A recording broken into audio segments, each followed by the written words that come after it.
Hey guys, and welcome to another one of my reviews. This time it's going to be a little bit different, as it's going to be serving as a tutorial and a review in one. Now, if you guys have seen my previous reviews, I talked a little bit about the Militaires Sans Frontières, which I'm very sure that's not how to pronounce it, and the Foxhound Special Force Group patch from the Metal Gear Solid range of games. Now, this one came from the first Metal Gear Solid game. This one came from Metal Gear Solid Peace Walker, which was one of the best games on the PlayStation Portable, in my opinion. And then now we've got this, the newest military force in the Metal Gear Solid universe. It is Diamond Dogs. I didn't check up too much about the history of it compared to Militaires Sans Frontières and Foxhound, but this is going to be basically the main unit in the new Metal Gear Solid 5 game, of which this is not. But I just wanted to kind of show you a size comparison so you guys have an idea of how large it is. And in comparison to all these patches, I suppose, they're all pretty much a good, kind of relatively standard size, if you can really have a standard size for these kind of things. So let me just put this attractively diagonally. Something else that you guys may be a little bit more familiar with is a typical trading card. Here is Georges Laraque of Oilers fame, or perhaps not fame. I really don't know. So here it is compared to that. Anyway.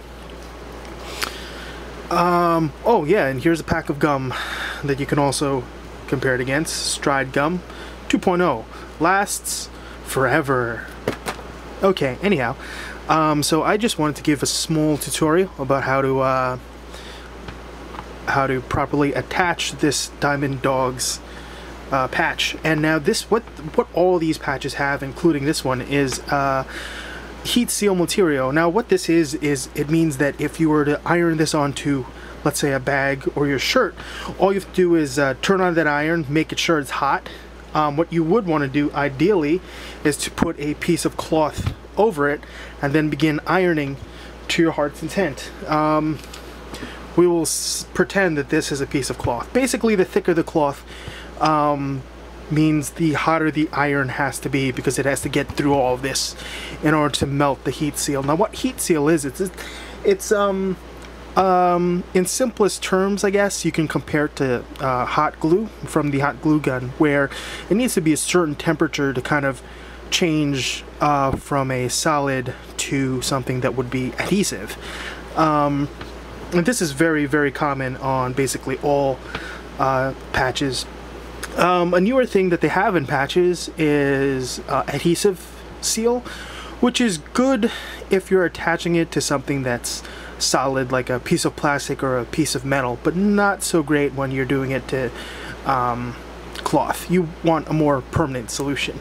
Now, so basically, something that I've always done, because I've always felt that heat seal wasn't necessarily enough, is that if you have a hot glue gun, what you can do is kind of go along the edges very lightly with a thin layer. Make sure not to put it right at the edge. Just, you know, a centimeter or two in, just a little bit around here. A thin layer of hot glue, just along the borders. And don't worry if that hot glue hardens up, because we're still going to be using that hot iron in order to seal it onto the piece of clothing that you have. Now, the reason why I said you shouldn't put that much is because you still want your cloth to have regular flexibility for it to be able to do something like that. And if you use too much hot glue, it's going to be really stiff, and when you do this, it's just kind of stick out, and that's not going to be too big of a deal necessarily if you don't mind it. But if you're kind of picky, that's going to probably get on your nerves. And so after you've got the a thin layer of hot glue all around here, You place it where you want. Actually, you know what? It is probably better if you let it cool down just a little bit. That way it's sort of semi-solid. That way you do have chances to kind of realign or readjust if you put it down wrong.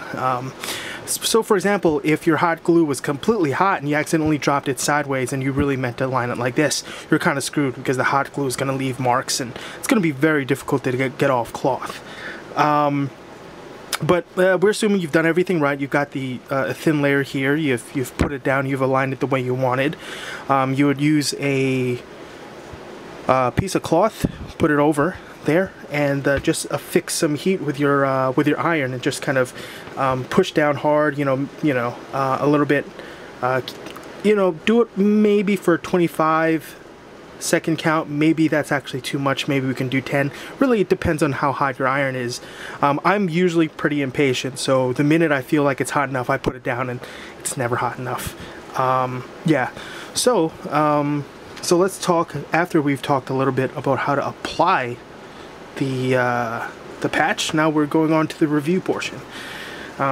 This is the fully embroidered patch, meaning that every portion of the design is the way any normal patch would be in the military. You can see here that every line here is stitched, and it's very high quality.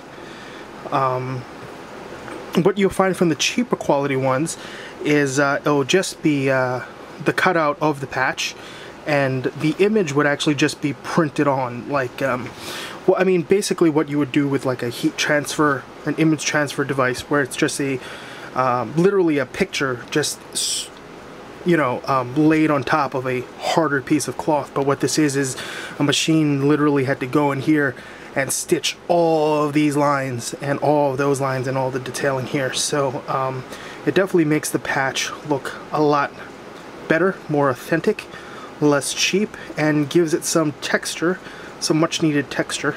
Yeah, so if you're interested in the Diamond Dogs patch, I have a link to where I purchased it below. And if you have any questions, feel free to post them.